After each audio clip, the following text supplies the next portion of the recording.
Merci de nous retrouver dans la dernière ligne droite de cette édition du Train d'Audace. Ce matin, avec nos invités qui sont en plateau, nous interrogeons la situation sécuritaire sur le continent africain, mais prioritairement l'instabilité en Afrique de l'Ouest avec la récurrence des coups d'État.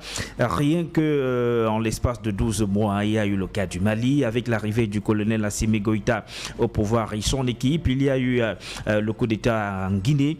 Il y a eu il y a cela 2 jours maintenant le coup d'État du côté du Burkina Faso. 13 coups d'État depuis 2007 sur le continent africain. Ça en fait tout de même trop. Pour en parler ce matin, Philippe Gobodok est avec nous en plateau. Bonjour. Bonjour Sylvestre, bonjour milliers bonjour à la technique. Vous êtes communicante du PCRN, le Parti camerounais pour la réconciliation nationale. L'AFP est également représenté sur ce plateau ce matin. Marcos Mandeki-Moumban, bonjour. Bonjour Hippolyte, bonjour à tous vos auditeurs et auditrices. C'est un plaisir pour l'Alliance des forces progressistes que je représente ici ce matin. Voilà. Merci à vous d'être donc là, d'avoir accepté notre invitation. Marcos Mandeki-Moumban, qu'est-ce que vous pensez de cette situation sur le continent africain? Une récurrence de coups d'État entre 2007 et 2022, 13 coups d'État. Celui qui s'est produit il y a cela 2 jours au Burkina Faso, ça fait le 13e depuis 2007 sur le continent africain. C'est regrettable de toutes les façons, surtout pour nous qui avons choisi le changement par les voies institutionnelles, c'est-à-dire pas des unes, mais nous constatons malheureusement que de plus en plus nous avons des dirigeants illégitimes, mais également des dirigeants qui sont en quelque sorte des agents du néocolonialisme. À la différence des coups d'État que nous avons observés depuis quelques jours en Afrique de l'Ouest, notamment les 3 coups d'État, nous pouvons constater qu'ils se sont faits sans effusion de sang. Parce que nous avons été habitués aux guerres civiles, aux tirs à feu, qui ont généralement créé des pertes en vies humaines. Donc aujourd'hui, ce que nous demandons, c'est qu'il faudrait qu'il y ait à la tête de nos États des hommes et des femmes qui ont une certaine légitimité, des hommes et des femmes qui créent une rupture avec le néocolonialisme, parce que c'est de ça qu'il s'agit exactement. Nous avons encore malheureusement des Africains qui se croient obligés d'être des agents de la France ou bien de tout autre pays européen contre les intérêts de leur propre pays. Vous pensez que c'est ça la raison de ces coups d'État? Nous posons la question parce qu'on sait que après ces coups d'État, ceux qui viennent souvent au pouvoir sont à leur tour victimes parfois de coups d'État. Ça veut dire que ce n'est peut-être pas ça le problème. Oui, généralement c'est l'une des raisons. Maintenant, après une bataille, il faut savoir gérer la suite. Si vous n'êtes pas suffisamment armé pour pouvoir gérer la suite, vous allez retomber dans les mêmes travers. C'est pour ça que lorsque les militaires ont le courage de mener un coup d'État qui peut s'avérer à la fin légitime, il est important d'associer les civils qui, pour la plupart, ont une certaine expertise de la gestion humaine, de la gestion de la cité, afin que les populations puissent avoir des éléments garantissant leurs intérêts dans la prise dans le changement au niveau de la tête des différents États. De toutes les façons, il faudrait que nous prenions véritablement conscience que nous avons assez d'énergie, que nous avons assez de ressources qui peuvent permettre aux Africains d'être davantage émancipés, d'avoir plus de connaissances, d'avoir des éléments qui leur permettent de pouvoir survivre, de pouvoir faire face à la santé et à tous les autres maux qui peuvent être dangereux pour leur suivi.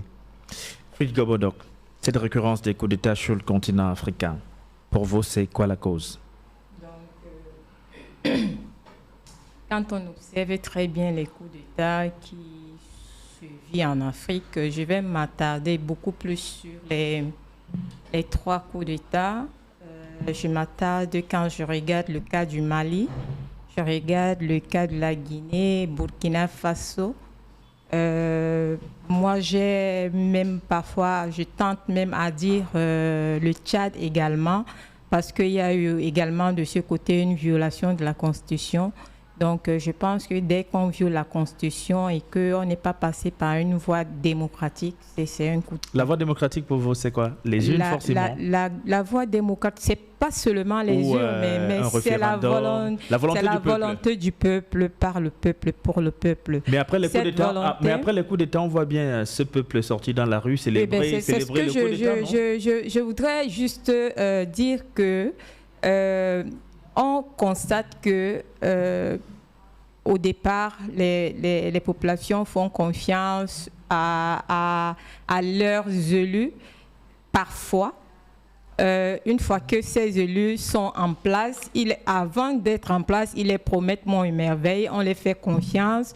Donc, ils leur donnent le pouvoir d'agir en leur peuple. Une fois que ces élus sont sur place, ils ne s'occupent plus du peuple. Ils mettent leur ambition personnelle devant ceux qui les ont élus. Et à côté de cela également, nous avons ces chefs d'État, ces responsables, ces élus qui arrivent au pouvoir.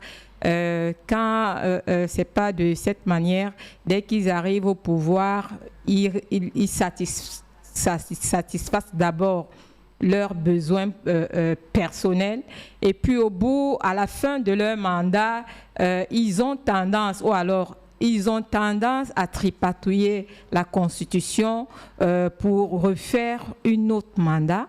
Donc, quand un peuple se sent opprimé, quand un peuple se sent frustré, quand un peuple ne se sent pas en sécurité, qu'est-ce qu'il va se passer? Il y aura une déflagration sociale. Est-ce que vous pensez que ces coups d'État sont la conséquence de la malgouvernance dans les États africains? Oui. Quand je regarde, ces coups d'État sont la conséquence de la malgouvernance. Non seulement la conséquence de la malgouvernance, mais aussi à cause de la longévité au pouvoir. Parce que ce n'est pas parce que vous gouvernez bien qu'il faudrait automatiquement que vous fassiez 100 ans dans un pouvoir. Il y a d'autres qui peuvent prendre la relève. Donc, le problème qui se pose chez nous en Afrique, c'est que nous avons été dans cette logique de la chefferie qui voudrait que je reste au pouvoir, je ne cède ma place de chef qu'après ma mort. Et après ma mort, c'est ma descendance directe qui devrait prendre la place de la chefferie. C'est ce qui est en train de tuer l'Afrique. Mais nous avons passé toutes ces étapes, plus de 60 ans aujourd'hui environ, après l'indépendance, on a traversé cette étape, cette jeunesse qui arrive aujourd'hui à d'autres ambitions. Et ces coups d'État, c'est quand vraiment la population se sent dans l'inertie, se sent dans l'incapacité de faire autre chose, que les militaires sont parfois obligés d'intervenir pour faire une transition. Mais prenons le cas de la Libye, si tant il est qu'on peut justifier ces coups d'État par... on peut dire que ces coups d'État sont la conséquence, la résultante de la malgouvernance. Est-ce que la Libye avait un problème de gouvernance? Donc maintenant, il y avait une bonne redistribution des biens, non? Quand, du point de vue externe, nous pensons qu'il y a une bonne distribution des biens, mais du point de vue de ceux qui y vivent, l'humanité va toujours trouver que non, les autres sont plus favorisés. Comme quoi, la bonne gouvernance, ce n'est pas seulement permettre que son peuple mange à sa faim. Voilà. Il y a d'autres éléments qui entrent en compte. Donc, je pense que les chefs d'État devraient penser vraiment que l'Afrique a déjà trop souffert et qu'il faut passer à autre chose. Nous avons, depuis des temps, affaire à un système colonial qui continue et qui perdure. Aujourd'hui, nous avons besoin des partenaires et c'est comme ça, c'est une révolution. Nous avons besoin des partenaires, nous n'avons plus besoin devant nous des maîtres qui nous disent qui doit être nos dirigeants, qu'est-ce que nous devons faire, comment nous devons gérer notre sous-sol. Donc nous voudrons nous prendre en charge parlant de cette indépendance. Donc nous voudrons une indépendance totale. Marcos Mandeki Mumba, ce que l'on constate, que ce soit au Mali, peut-être en Guinée aussi, même si le colonel Doumbouya, lui, n'est pas très prolixe sur cette voie-là, celle du front anti-français, le Burkina Faso également récemment, on voit que ces militaires qui s'emparent du pouvoir, quand ils viennent, ils vous disent que c'est parce que le peuple réclame la bonne gouvernance, dénonce la malgouvernance du pouvoir qui est en place et dont l'armée prend ses responsabilités. Mais une fois qu'ils sont au pouvoir, le cas du Mali, ils vous disent qu'il leur faut d'abord au préalable, ils s'entendent, il y a des discussions avec les organisations sous-régionales, la communauté internationale, on trouve un accord pour le cas du Mali et plus tard, la junte au pouvoir vous dit qu'il leur faut 5 ans pour une transition pacifique et après on commence à mettre en avant le fait que le problème c'est la France et non nous-mêmes.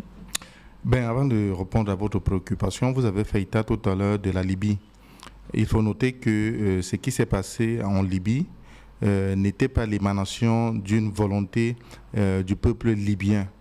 Ce sont des forces exogènes qui ont décidé de... Ce sont des Libyens qui ont bien pris les armes, non? Oui, mais je dis instrumentalisés, c'est comme dans nos États, vous avez des chefs d'État qui sont des agents du néocolonialisme, c'est-à-dire qui sont au service des autres puissances au lieu d'être au service des intérêts de leur peuple. Donc ce qui s'est passé en Libye n'avait rien à voir avec une révolution intérieure. Ce sont des ennemis de la Libye qui ont décidé d'en finir avec les dirigeants de ce pays-là pour s'accaparer des richesses de cette nation-là. Maintenant, pour revenir à votre préoccupation, ce qu'il faudrait dire, c'est qu'il n'y a pas que de bonnes révolutions, mais il y a également des révolutions qui sont instrumentalisées par ceux qui étaient au pouvoir hier. Et il y en a également qui sont instrumentalisées par d'autres forces externes qui, parce qu'elles n'ont pas accès aux richesses de ce pays-là, alors utilisent des hommes et des femmes, notamment des militaires, pour pouvoir prendre le pouvoir. Mais une révolution, lorsqu'elle a la légitimité des peuples, des populations, elle se met très vite en place, elle trouve rapidement un moyen pour pouvoir créer une transition qui pourra, dans un délai très bref, généralement, cette transition ne devrait pas durer un peu plus de 2 ans, pour que les civils reprennent le pouvoir sous le label, je veux dire, prennent le pouvoir par des élections libres et transparentes. Mais si vous avez des militaires qui décident de passer 4, 5, 6 ans, il faut noter que ce sont aussi des personnes qui ont soif du pouvoir, ce sont des personnes qui veulent se mettre au service d'autres forces sûrement exogènes pour davantage mettre mal à l'aise les richesses de ce pays-là. Mais de toutes les façons, les populations doivent être très très exigeantes. C'est pour ça que nous ne devons plus être de simples spectateurs, nous devons être des acteurs, nous devons participer de manière très active au développement de notre pays, à la politique de notre pays. Voilà pourquoi aujourd'hui, au niveau de l'Alliance des forces progressistes, nous ne demandons plus seulement aux citoyens d'aller se faire inscrire sur les listes électorales, nous les demandons de s'engager, d'intégrer une organisation politique fiable qui met l'homme au centre de ses préoccupations. Donc, que ce soit au Burkina Faso, au Mali ou en Guinée, nous demandons aux populations d'être assez vigilantes, de choisir les hommes et les femmes qui sont là pour pour les intérêts de leur nation, au détriment de ceux qui vont se servir et qui vont être des agents du néocolonialisme.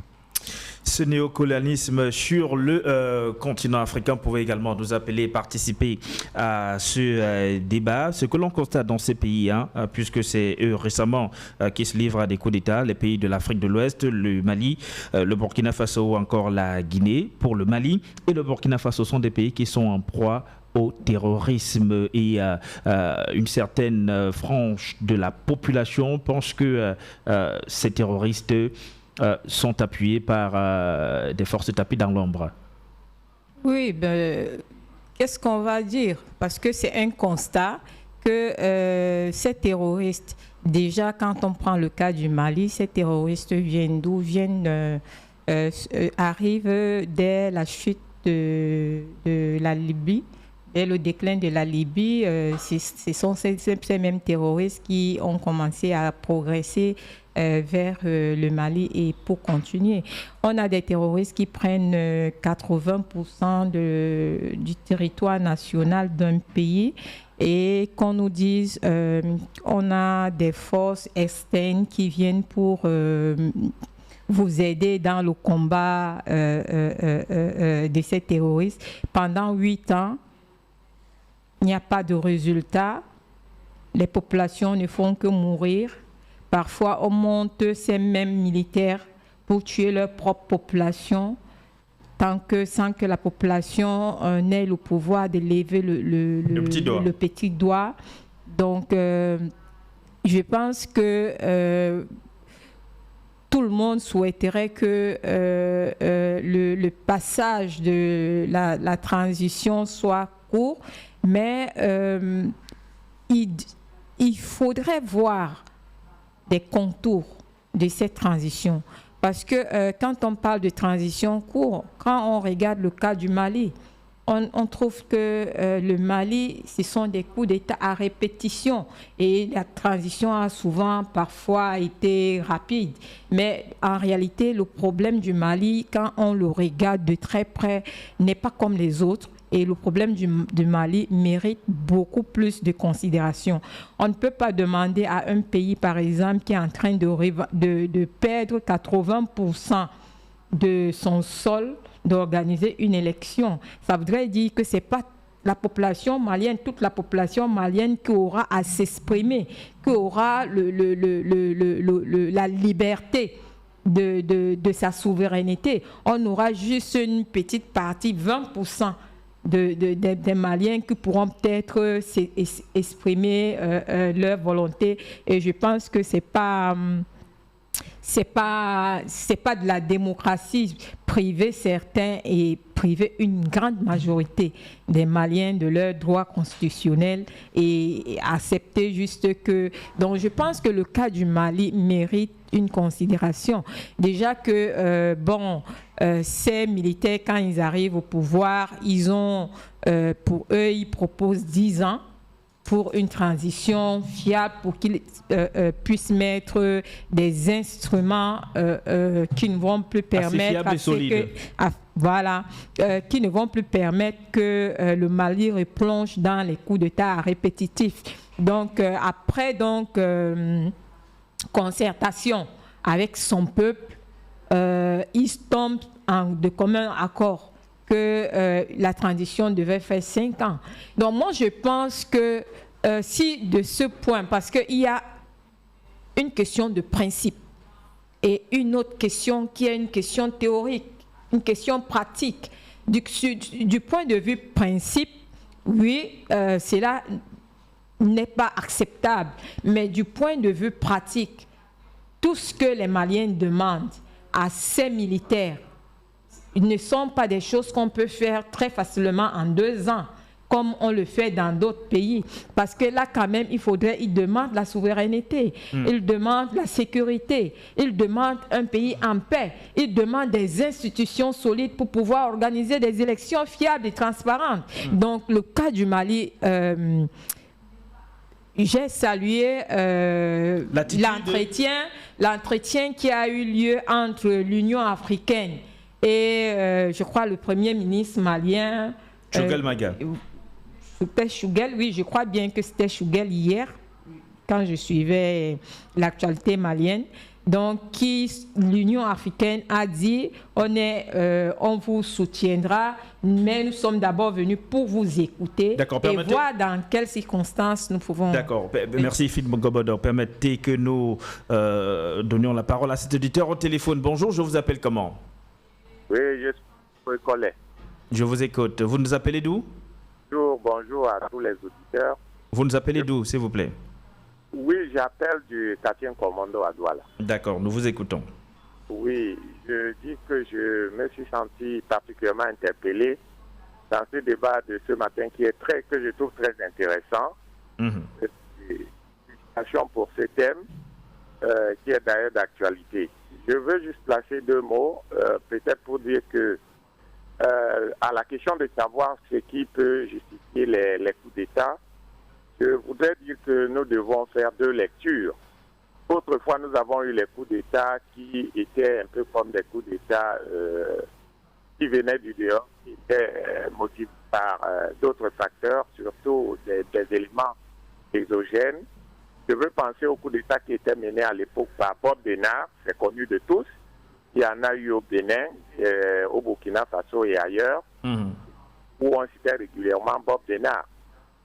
Puis nous avons eu des coups d'État depuis quelques années qui sont impulsés ou qui partent, n'est-ce pas, des soulèvements populaires ou qui sont portés par le fait que l'armée, à un moment donné, écoute les récriminations du peuple.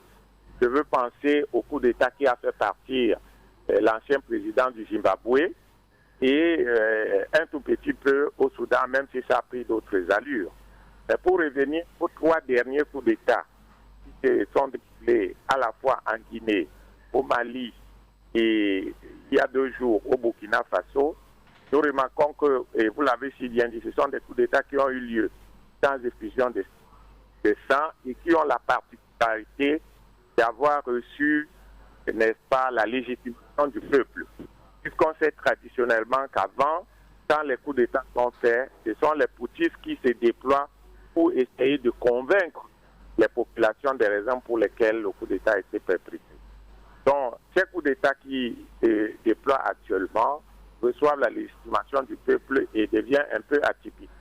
Maintenant, je voudrais parler des régimes militaires qui arrivent au pouvoir, les jeunes, on les appelle souvent, pour dire que ce n'est pas toujours, ils connaissent des, n'est-ce pas, des dénouements divers, parce que dans un pays comme le Ghana, il faut le rappeler, c'est le président Jerry Rawlings qui a révolutionné le pays. J'ai eu l'occasion de le visiter. C'est un pays entièrement transformé. Sa première action, c'était de lutter contre la corruption. Donc, nous pouvons dire que les régimes militaires qui arrivent au pouvoir après des coups d'État peuvent avoir des fortunes diverses. Au Soudan, actuellement, l'agent au pouvoir est très contesté. Pourtant, on sait bien qu'au Ghana, un peu comme en Libye, la redistribution, n'est-ce pas, des richesses ne souffrait pas, n'était pas très contestée. Peut-être qu'il y avait d'autres réclamations. Donc, pour ne pas monopoliser la parole, je dirais simplement que les derniers coups d'État qui ont eu lieu sur le continent et le dernier au Burkina Faso et qui reçoivent n'est-ce pas, la légitimation du peuple démontrent à souhait que c'est la gouvernance des dirigeants civils qui fait problème et qu'il faut certainement repenser cette manière de gouverner par les civils pour apporter une embellie dans la manière de gérer. Alors peut-être avant de vous laisser partir cette question, pourquoi les militaires qui saisissent du pouvoir ne s'empressent pas de le rendre aux civils? C'est ce qui serait l'idéal, non? Puisque les militaires n'ont pas vocation à être au pouvoir dans des démocraties, si on dit, normalisées. Les militaires peuvent être émus par la volonté du peuple de voir un régime changer. Et si le régime en place se braque à ne pas faire changer les choses, l'armée, comme on dit souvent, au sein de ces armées-là, prend ses responsabilités, mais il est de bon ton, n'est-ce pas, que lorsque l'armée a peut-être fait un coup d'État, qu'elle rende le pouvoir aux civils, ce qui n'est pas le cas du Mali. C'est ce que condamne la CEDEAO en ce moment. Le Mali, le colonel Assimi Goïta, il a demandé un moment, ce moment lui a été accordé, on s'était accordé sur le fait que les élections auraient lieu en ce début d'année 2022. Maintenant, il demande 5 ans supplémentaires. Oui, effectivement, vous avez certainement raison de cette question et de faire ces remarques.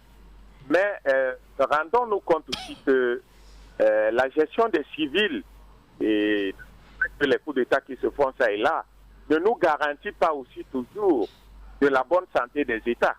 C'est-à-dire l'empressement qu'on a dit que les civils arrivent au pouvoir. Il faut qu'ils remettent rapidement le pouvoir aux civils. Le problème, c'est que les civils sont régulièrement manipulés. Les civils sont généralement, je ne sais pas, quelqu'un l'a dit tout à l'heure, parfois, ils ne représentent que les intérêts des autres, c'est-à-dire des forces extérieures. Donc cet empressement à dire remettez le pouvoir aux civils, alors que c'est un civil qui a été là et qui a été décrié, moi je pense que au cas par cas, il faut que nous restions un peu vigilants, parce que si les militaires arrivent au pouvoir, ils peuvent vraiment apporter une embellie dans la manière de gouverner. Je ne sais pas pourquoi. Pour le cas du Mali précisément, les militaires demandent qu'on leur accorde encore 5 ans pour apporter des réformes. Pourquoi ne pas négocier pour dire, bon, essayez un peu, au lieu de 5 ans, prenez 2 ou 3 ans, parce que c'est un civil qui était là. Faut-il croire que dans tout le Mali, il n'y a pas un civil qui puisse apporter ces changements au point où il demande jusqu'à 5 années supplémentaires? Oui, je comprends bien, mais je dis que les coups d'État viennent après que les civils qui ont été au pouvoir ont été décriés. Alors, est-ce qu'il est important, judicieux, de redonner encore rapidement le pouvoir à un civil? Si les militaires ont la potion magique de pouvoir améliorer, apporter des réponses satisfaisantes aux attentes des populations, pourquoi pas? Pourquoi pas leur donner un peu de chance? Surtout que je viens de vous citer le cas de la Libye et surtout du Ghana, où les militaires, d'ailleurs, n'oubliez pas qu'au Nigeria, parfois ce sont des militaires convertis, des généraux, qui arrivent au pouvoir et ce pays reste la première puissance économique. Donc, je ne veux pas dire que les militaires remplacent les civils, mais je dis que pour les cas patents du Mali, si c'est possible que les militaires puissent apporter satisfaction aux besoins des populations, ne fût-ce que pour quelques années, moi je ne suis pas contre qu'on leur accorde un peu de chance. Merci infiniment à vous d'avoir participé à ce débat ce matin. Jean-François Yenga, communicant du RDPC, nous a rejoint en plateau. Bonjour. Bonjour à tous mes copanélistes, bonjour aux milliers d'auditeurs de Radio Das. Nous parlons ce matin de la récurrence des coups d'État sur le continent africain. Entre 2007 et 2022, 13 régimes ont été renversés par coup d'État. La situation est préoccupante, c'est un fait désormais. À votre avis, le diagnostic que vous faites, c'est lequel? Pourquoi cette récurrence de coups d'État sur le continent africain? Oui, vous savez, c'est vrai que je ne vais pas battre en brèche le fait que certains dirigeants ne fassent pas le bon travail au souhait des populations, mais nous allons faire 2 ou 3 lectures. La première étant la montée en puissance de certains hommes politiques malsains qui recherchent l'intérêt. Ils sont sur tous les plans, que ce soit sur le plan militaire que civil. Ces hommes politiques malsains qui recherchent le pouvoir à tout prix et par tous les prix, vous verrez que dans tous les pays actuellement en Afrique, nous retrouvons ce genre d'opposants qui attisent la haine, partagent des fausses informations pour amener les populations à se retourner contre les dirigeants. En plus de cela, il y a le colon. Le colon est toujours dans nos trousses. Vous allez voir, je vous prends l'exemple du Cameroun. Les Camerounais sont aujourd'hui très développés au niveau de l'esprit. Les Camerounais comprennent bien ce qui se passe. La logique du chef de l'État, du président Paul Biya, c'est de se désolidariser de tous les accords qui nous tiennent dans le sous-développement, de tous les accords qui font de nous l'esclave du colon. Mais par-delà, certains partent en Europe, parce que c'est nous-mêmes, tous les militaires que vous voyez prendre le pouvoir là, c'est que le colon les utilise. Ils veulent installer les bases arrière pour être ceux qui contrôlent le monde. C'est de ça qu'il est question. C'est pas des militaires. C'est pas des militaires qui prennent le pouvoir. Ils sont instrumentalisés. C'est le colon qui est en train de les instrumentaliser. Vous allez voir dernièrement Idriss Déby Itno, lorsqu'il a commencé à prendre certaines positions, il est parti. Lorsqu'un président commence déjà à vouloir faire comprendre au peuple que ce qu'on vous dit là, ce n'est pas la réalité, ce qu'on vous dit là, c'est ça qui nous maintient dans dans la pauvreté, ce président est déjà partant. Donc il y a donc ces hommes politiques mal famés, et il y a maintenant ces colons qui veulent garder la même l'emprise sur l'Afrique. Et la malgouvernance alors, c'est ce que semblent dénoncer les peuples africains. Vous savez, il n'y a pas une très bonne gouvernance. les populations, le pays n'est pas gouverné, le pays se gouverne. Vous comprenez un peu? Un pays n'est pas gouverné, un pays se gouverne. Et lorsque le pays se gouverne, donc ça veut dire que les acteurs qui sont l'État, les populations, doivent collaborer pour que le pays avance. Par exemple, si vous avez un pays où tous les grands hommes d'affaires ne sont que des Bayam Salam, ils achètent de l'autre côté pour venir vendre ici. Naturellement, vous verrez que la balance commerciale sera déficitaire. Et si vous avez un pays où il y a l'empourchasement des fonctionnaires, les membres du gouvernement, les détournements des deniers publics, etc., etc. Je suis en train de venir. Vous savez, les gens ont tendance à dire que c'est au RDPC qu'on vole. Non, je vais vous dire que le vol est dans l'ADN des Camerounais. Citez-moi un Camerounais qui ne vole pas. Du moins ceux qui gèrent. Vous allez voir que le commerçant truque les impôts, le ministre vole, le politicien sous-droit même ses militants, parce qu'il y a des politiciens ici, lorsqu'ils veulent déjà l'argent, ils demandent aux militants d'aller marcher, la communauté internationale finance, tout ça c'est le détournement. Ce n'est pas seulement, ne voyez pas seulement le vol des ministres. Lorsqu'un commerçant a un stock de marchandises à Aqua et sa boutique est de l'autre côté, quand il monte une petite boutique comme ça, il détourne les impôts. La gouvernance du pays est confiée à des personnes. Oui. Et ce sont ces personnes qui rendent compte. Mais lorsque ces personnes ne gouvernent pas bien, on parle d'un problème de gouvernance. C'est pour ça que je vous dis qu'il y a la malgouvernance là où les populations acceptent.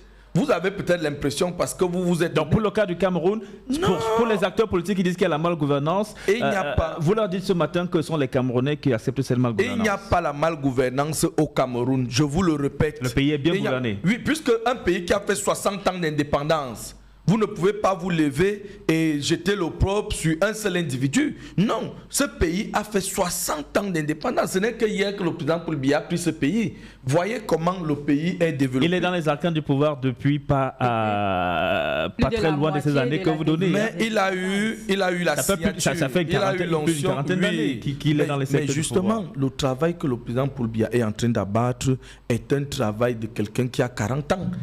Vous n'allez pas me dire qu'à l'âge où vous êtes, je crois que vous êtes à la fleur de 40 ans, vous n'avez pas développé tout le Cameroun, mais vous êtes quand même développé. Donc le président Paul Biya essaye de développer à son niveau avec la même mise des colons. Et c'est la même chose qui se passe partout.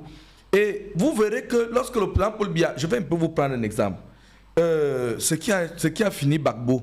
Le jour où Gbagbo dit j'ai suivi le discours, quand Gbagbo avait dit à Boyore que vraiment le port d'Abobo, vous allez un peu nous excuser, nous allons prendre le contrôle du port d'Abobo. Boyore a commencé à applaudir. Gbagbo n'a plus fait un an au pouvoir. Mais le stratège Paul Biya, qu'est-ce qu'il fait? Comme il comprend que le port autonome de Douala, il regarde trop là-dessus, il ne veut pas les embrouiller. Il construit son port à Kribi. Comme il voit que Boyore est trop pris par le chemin de fer, le gars pense maintenant à son autoroute, puisque économiquement, pour que vous mettez un conteneur sur les rails et de poser votre conteneur sur un camion qui va faire 2 heures pour arriver à Yaoundé, pourtant les rails vont faire 4 heures. Mais il lui a fallu combien d'années pour se rendre compte qu'il lui faut une autoroute dans son pays? Non, vous savez, le colon est rusé. La preuve, dès qu'il a commencé, attendez, nous parlons du président, de la Camerounais que vous évoquez. Il lui a fallu combien d'années pour se rendre compte qu'il lui faut des autoroutes dans son pays? La preuve en est donc que dès qu'il a commencé, on a commencé à attaquer le nord-ouest.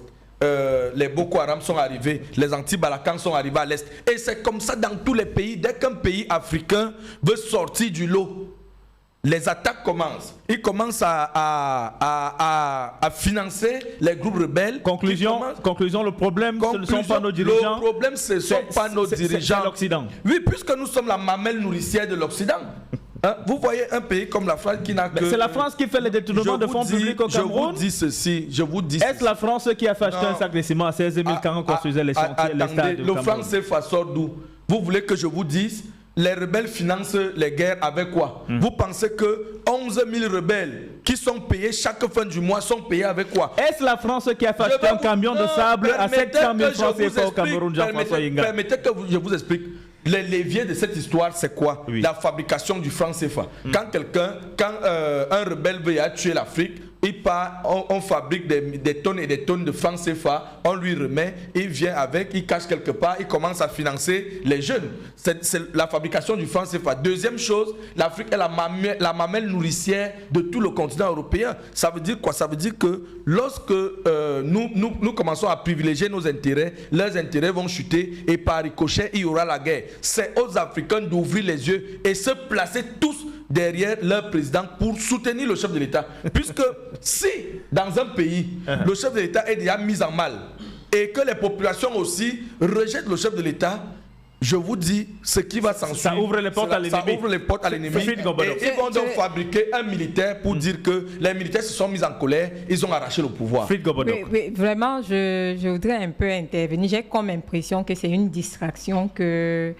Jean-François Yenga? Oui, Jean-François Yenga est venu faire ici parce que vraiment dire à la population camerounaise qui vit cette misère que le Cameroun n'est pas mal gouverné, c'est de la malhonnêteté, si je peux le dire. Et dire que le franc CFA, ça sort d'où? On a des pays africains qui n'utilisent pas le franc CFA. Après 40 années de gouvernance du Cameroun, pourquoi le président Biya ne pouvait pas sortir de ce franc CFA? Quel est le miracle que les autres pays ont fait pour sortir de cette, comment je vais dire ça, de cet engrenage, de cette exploitation que le colonial nous a mis? Pourquoi dans les autres pays, ils ont leur monnaie, sachant que l'économie d'un pays dépend déjà de sa monnaie? Il y a une question qui a été posée tout à l'heure. Hein. Jean-François Yenga pense que la faute, c'est les autres. Est-ce que c'est la France, par exemple, qui a encouragé le fait qu'on achète un camion de sable à 700 000 francs CFA ou un sac de ciment à environ 17 000 francs CFA? Je continue même à dire... quand un chef d'État arrive au pouvoir, je vais prendre le cas de Biya parce que c'est lui, depuis qu'on parle là, on n'a pas cité le contemporain, on n'a pas cité le président de la République. Donc, depuis que le président de la République est là, 40 ans, tous les problèmes des coups d'État qu'on est en train de voir aujourd'hui, le Cameroun a vécu cela. Le problème, la chance que le Cameroun a, c'est que nous ne sommes pas des guerriers. La population camerounaise n'est pas une population guerrière, n'est pas très revendicative. La population est plutôt, comment je vais dire ça, ne manifeste pas très rapidement. Mais c'est ce peuple camerounais qui renouvelle sa confiance à Paul Biya à chaque élection, non? Mais il est élu à chaque élection. Je suis désolé. Il a été élu en 2018. Je suis désolé que vous le disiez, parce que quand on revient même d'abord, quand il prend le pouvoir, on arrive aux élections de 92, il a perdu les élections. Mais en 2018, votre parti a reconnu sa victoire, non? Le PCN a reconnu sa victoire en 2018. Je parle de 92, je viens progressivement. Oui. La population est sortie. Mais aussi, pourquoi est-ce que nos militaires n'ont pas réagi comme les militaires maliens pour dire non, le pouvoir appartient au peuple et il faudrait qu'on agisse. Mais peut-être parce qu'ils savent que les coups d'État, ce n'est pas la solution. Tout simplement parce que nos militaires, on les donne un peu et ils pensent que ce peu-là... Laissez-moi, quand vous parliez, je ne vous ai pas interrompu. Hein. Donc, ils pensent que ce peu qu'on leur donne leur suffise. Donc, on est là, on aménage les militaires pour que les militaires ne se lèvent pas. Le Cameroun a eu un coup d'État constitutionnel. On a changé cette constitutionnelle. Pourquoi nos chefs d'État attendre le moment où ils doivent sortir pour commencer à se rebeller contre le colon et monter la population, cette même population, pour dire non, si le colon a besoin que je quitte, c'est parce que je suis en train de vouloir votre bien. Mais c'est le mensonge. C'est la même chose. C'est la même chose avec Gbagbo. À quel moment il a commencé à se rebeller contre le colon? À quel moment le président Biya, 40 années, qu'est-ce qu'on a? Qu'est-ce qu'on a vraiment en 40 années? Parfois, il faut une stratégie aussi, non?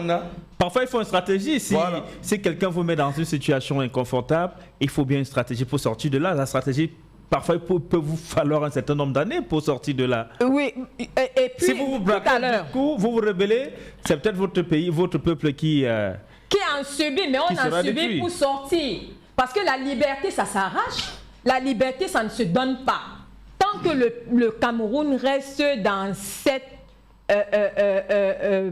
façon de penser, cette façon de mouler les cerveaux des Camerounais pour leur dire non, c'est une stratégie. Il faudrait savoir que si nous voulons sortir de ce cocon-là, il faudrait qu'on se lève. Les Camerounais ne sont pas inscrits sur les listes électorales. Les Camerounais ne s'intéressent plus à la politique. Pourquoi? Parce dès le départ, on a commencé dans l'école aux écoliers, la politique aux politiciens. On a mis les jeunes à l'écart de la politique pour leur dire non, c'est pas votre histoire, il faut laisser ça, laisser ceux qui sont là gérer les choses. Mais ils ont géré jusqu'où? Est-ce que vraiment, tout ce que le copanéliste vient de dire, ça me fait froid. Quand je vois un jeune parler comme ça dans les médias pour de la cause des populations camerounaises, j'ai froid. Non. Parce que, déjà, les élus du peuple, soit les élus du peuple ne sont pas là pour le peuple. Ils ne sont pas là pour le peuple. Même ceux de votre parti? Je dis bien, ils sont combien? Ils sont là, les élus de notre parti, le PCRN. Ce sont les seuls qui travaillent pour le peuple. Ils ne sont pas les seuls. Je n'ai pas dit qu'ils sont des seuls. Mais ils se battent sur tous les plans. Ils ne travaillent pas seulement pour leur circonscription élective, ils travaillent pour tout le Cameroun, ils travaillent pour tout le peuple camerounais. Parlant tu parlais de... Je ne sais même plus, mes idées sont en train de fuir. Ce que je voudrais tout simplement dire, c'est que si on va dans la logique, le Cameroun a fleuré plusieurs étapes. On remercie vraiment, moi je remercie la population camerounaise, ce n'est pas le président de la République que je remercie. La population camerounaise, parce qu'on ne nous laisse même pas le temps de s'exprimer. On ne va pas dire que la démocratie c'est limite à laisser quelqu'un parler parce que je viens au micro, j'insulte le président de la République, on dit que c'est la démocratie. Pourquoi est-ce que quand il faudrait que je marche pour dire non, je ne suis pas d'accord pour telle chose. On va prendre cet auditeur, mais on va d'abord saluer l'armée républicaine du Cameroun, celle-là qui veille à ce que les frontières de notre pays restent intactes. Bonjour, au téléphone, je vous appelle comment? Bonjour, Zangawa. Zangaou. Je vous appelle comment, s'il vous plaît? Je suis à Radio Audace. Oui, vous êtes à Radio Audace. Vous nous appelez d'où? Je vous appelle de mon prison. D'accord. Je vous appelle comment? C'est Philippe. Philippe, je vous écoute. Allez-y. Oui. Le thème, c'est quoi? Parce que j'ai pris le train en mars, je ne sais pas. Nous parlons de la récurrence des coups d'État sur le continent africain. Selon vous, quelles sont les causes de ces coups d'État? Certains panélistes ici en plateau estiment que c'est à cause de la France et de l'Occident. D'autres estiment que c'est à cause de la malgouvernance. Oui. Tout cela va ensemble parce que la succession des coups d'État et le fait qu'elle ne s'estompe pas, le fait que les Africains n'ont plus envie de rester sous le colon, quoi. Ça, c'est d'abord ça, parce que quand vous regardez la déferlante au Mali, qui scande des propos contre l'impérialisme, vous voyez que les Africains ne veulent plus être sous le joug des colons. Donc maintenant, au niveau local, moi je pense que j'ai suivi votre invité là-bas qui est du PCRN, qui parlait de son parti. Moi je voulais dire que tous ces partis politiques, tous ces hommes politiques qui sont soit députés, soit comment je dis, soit mais conseil municipal. Oui, ils ne sont pas pour le peuple, ils sont pour eux. Celle-là ne pourra pas me dire le contraire. Moi, j'habite Douala 3e et je ne connais même pas le député de ma circonscription. Je l'ai jamais Avec vu. tout le travail qu'elle abat à Douala 3e. Quel travail. Avec tout ce qu'elle abat à Douala 3e. Les petits étangs de poissons. Vous voyez, les petits étangs de poissons, on doit commencer par là. Mais qu'est-ce que le gouvernement fait Qu'est-ce que le gouvernement fait? S'il vous plaît, allez-y. Vous êtes au téléphone. Moi, je n'ai jamais vu un élu du peuple dans les quartiers pour venir seulement se faire connaître. Pas pour les expliquer certaines choses. Je dis seulement pour se faire connaître. Je ne les ai jamais vus. Ça fait 40 ans que j'en dois là, 42 ans. Je n'ai jamais rencontré un élu du peuple, que ce soit un maire, que ce soit un député, que ce soit... Aujourd'hui, ils y vont pourtant. Moi, je les vois quand il faut influencer les hommes en tenue. Quand il faut influencer les hommes en tenue. Soit que je les vois en passant, soit dans les campagnes des élections, aux affaires des élections, c'est tout. Mais ils gouvernent pour qui? Ils sont là pour qui? Ils ne sont pas là pour nous, que ce soit les députés de l'opposition, que ce soit ceux de pouvoir. Ils ne sont pas là pour nous, ils sont là pour eux. L'argent qu'ils prennent du contribuable pour les micro-projets, ça devait avantager à qui? Aux populations. Mais est-ce que vous les voyez faire réaliser cela? Ils vont en Europe acheter les grosses voitures pour nous narguer. C'est tout. C'est ça qui fait qu'il y ait ce genre des coups d'État partout, ou surtout là où les gens ont pris, sont mécontents et puis... Merci de votre contribution au débat. Très bonne journée au quartier Bonapriso dans la ville de Douala. Marcus Mandeke Mumban pour Jean-François Yinga. Le problème, ce n'est pas la malgouvernance, mais ce sont ces pays avec lesquels le Cameroun, pas le Cameroun, les pays africains entretiennent des relations bilatérales. On ne va pas les citer ici, parce que bon, on n'a aucune preuve de ce qui se dit parfois sur les plateaux. Mais c'est votre avis, vous le pensez? Il faut déjà se féliciter des interventions de nos deux auditeurs qui ont émis des éléments assez pertinents. Maintenant, nous sommes au Cameroun. Nous n'allons pas nous tromper nous-mêmes. Et je suis de ceux qui pensent que du côté du pouvoir, du RDPC et de ses alliés, je refuse de dire que tout est complètement noir et de dire que dans les oppositions, tout est complètement blanc. Nous avons individuellement pris nos responsabilités, mais nous avons ceux qui nous dirigent, ceux qui ont la capacité de pouvoir réguler la vie dans notre société au Cameroun. Nous n'allons peut-être pas faire le bilan ici aujourd'hui, mais nous vivons au Cameroun. Même ceux qui vivent hors du Cameroun ont des impacts de leur gouvernance où qu'ils se trouvent. Et il dit que la catastrophe ne serait pas trop le dire.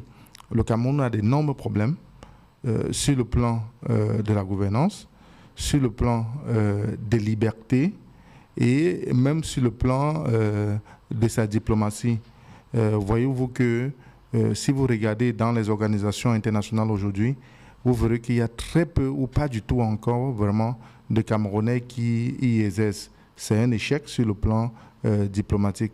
Vous voyez qu'au Cameroun encore, on a ce qu'on appelle des prisonniers politiques, c'est-à-dire nos compatriotes qui sont détenus à cause de leurs opinions.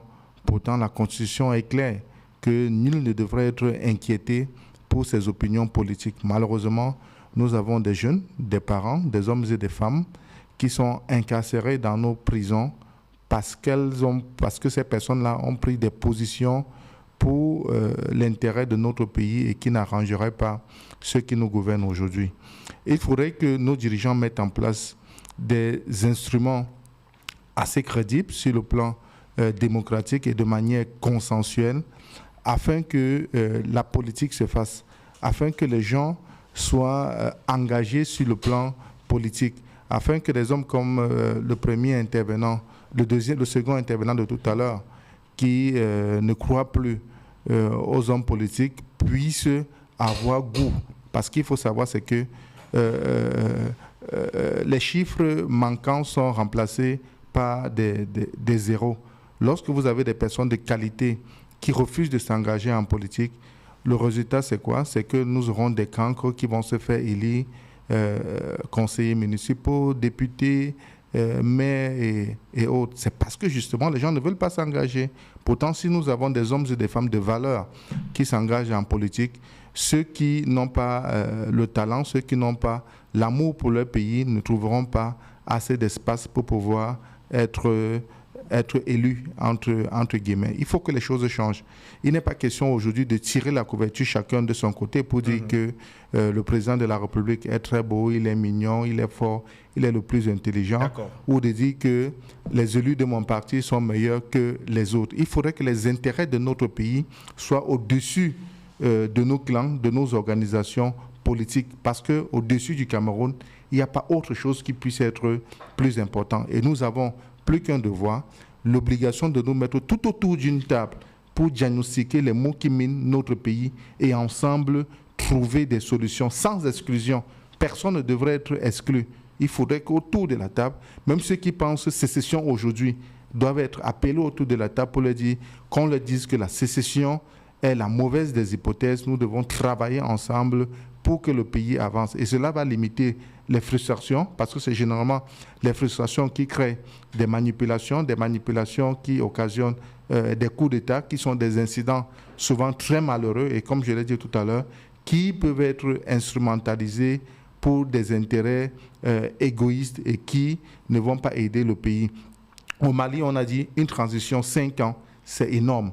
Nous, à l'AFP, nous avons proposé une transition au Cameroun qui durerait un maximum de 2 ans pour que toutes les forces politiques et sociales se mettent ensemble pour voir comment les choses peuvent avancer. C'est très important, mais il ne faut pas donner trop de temps. Nous, à l'AFP, par exemple, le mandat du président national est de 4 ans, renouvelable une seule fois. Justement, c'est pour qu'il y ait alternance, qu'il y ait des alternatives, qu'il y ait des esprits nouveaux qui peuvent apporter de nouveaux éléments. Il y a cette gangrène-là, ce cancer sur le continent, dans les États africains. Lorsque vous, les acteurs politiques, vous n'êtes pas au pouvoir, vous êtes pour la délimitation des mandats, mais une fois que vous y êtes, vous n'avez plus besoin de parti, vous n'avez plus envie de parti. On a vu le cas Alpha Condé en Guinée.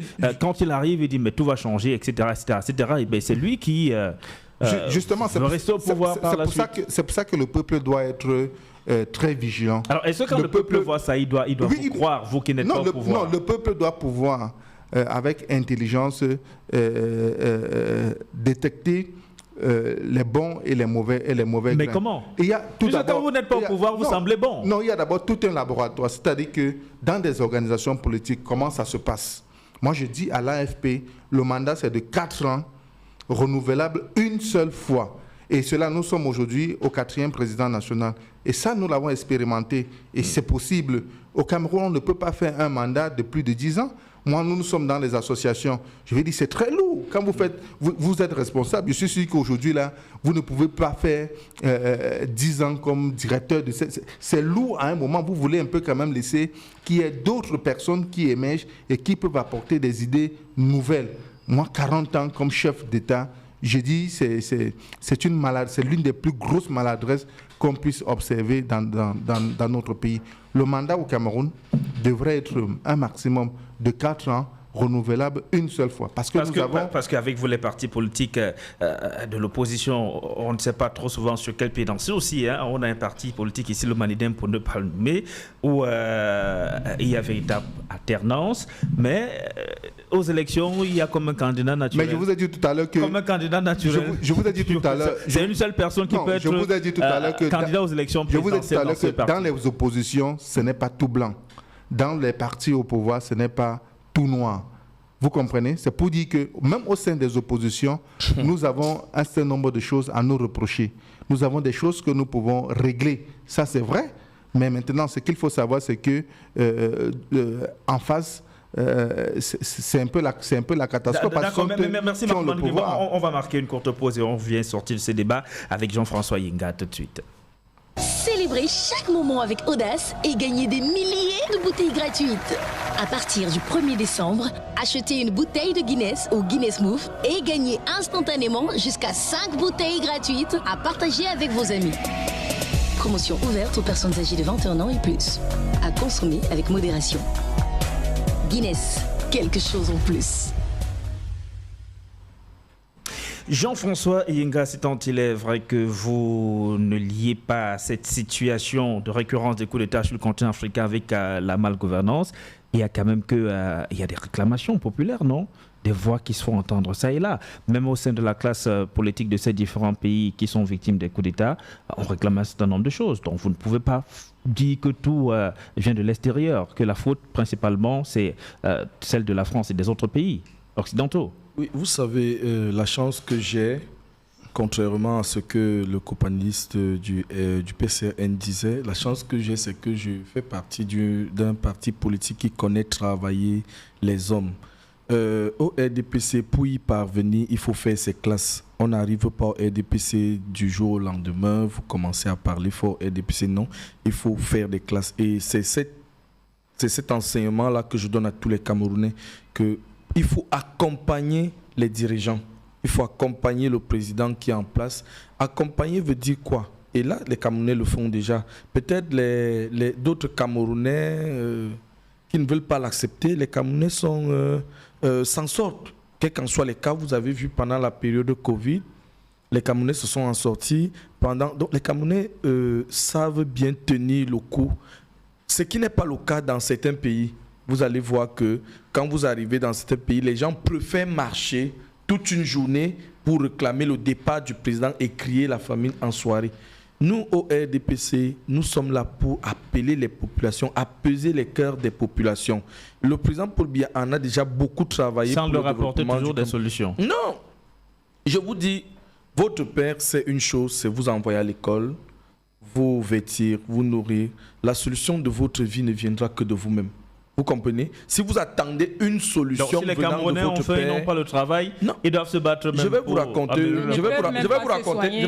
une petite histoire. J'ai vécu certaines situations très horribles à partir des arrestations des grands hommes d'État au Cameroun et dans le monde. Vous verrez que leurs enfants deviennent vraiment du grand n'importe quoi. C'est-à-dire qu'une fois qu'on saisit leurs biens, parce que l'enfant ne sait même pas tenir la cuillère. Donc le président Paul Biya est un père qui enseigne. Je vous dis, enseigner aux Camerounais. Donc il affame les Camerounais exprès, il leur donne pas de travail exprès. Non, il n'enfame pas. Nous sommes un État libéral. Oui, au Cameroun, comme disait le professeur Bayebek, les gens sont riches même dans le pain chargé. Les gens sont riches même avec le pouce. Les gens sont riches sur la moto. Au Cameroun, tous les secteurs sont libéralisés. Au Cameroun, tout Camerounais peut être à l'aise. Je vous dis, il y a deux choses qui ternissent, qui veulent gâter le Cameroun. C'est-à-dire amener les Camerounais à être beaucoup plus idiots, beaucoup plus non-travailleurs. Il y a les églises réveillées. Il y a certains partis politiques. Vous comprenez? Vous avez suivi le militant de l'AFP dire que dès qu'ils sont au pouvoir, ils font 4 ans. Ça veut dire qu'ils ne connaissent même pas la définition d'un parti politique.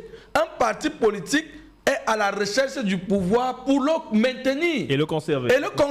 Vous ne pouvez donc pas venir en tant qu'homme politique. Le maintenir et le conserver ne voudrait pas dire alterner. On peut avoir un parti politique. On peut avoir un parti politique. À la fin du l'Inde, c'est au pouvoir, mais l'alternance. On peut avoir un parti politique pendant 40 ans dans un pouvoir, mais que des personnes. On n'a pas parlé d'alternance. On a parlé d'arriver au pouvoir et conserver le pouvoir. Mais c'est ça, conserver. C'est ça l'objectif d'un parti politique. Vous ne pouvez donc pas dire que lorsque vous serez à la tête du pays, vous allez faire 4 ans et puis vous allez partir. À moins que j'ai mal suivi, mais je dirais que ce n'est pas un homme politique là-bas. Et je voudrais aussi dire à la femme, à la dame du PCRN, non, l'AFP, c'est quand même un petit parti politique. Vous n'en savez rien. Excusez-moi. On parle d'individus. On peut parler maintenant d'individus sur le plan politique. Monsieur, je vais vous dire, êtes très mal placé pour parler, pour nous donner des leçons de politique.